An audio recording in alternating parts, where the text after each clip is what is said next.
ఆదిలాబాద్ జిల్లాలో పర్యటిస్తున్న మంత్రి జూపల్లి కృష్ణారావు మీడియాతో మాట్లాడుతున్నారు. ఇప్పుడు ఆ లైవ్ చూద్దాం.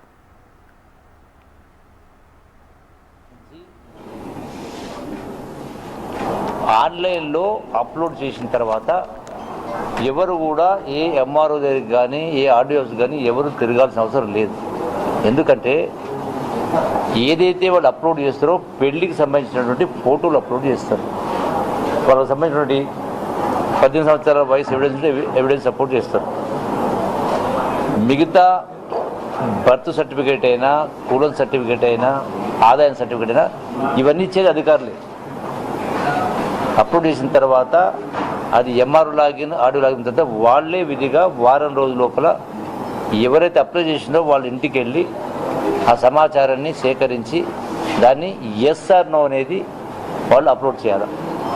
ఒకవేళ కరెక్ట్ ఉన్నా కూడా ఒకవేళ తప్పుగా దురుద్దేశపూర్వకంగా చేస్తే వాళ్ళ పైన తప్పనిసరిగా చర్యలు తీసుకోవడం జరుగుతుంది. ఒక నెల లోపల వెళ్తారు. అట్లాగే రెవెన్యూ వ్యవహారాలు భూభారత్ సంబంధించి కూడా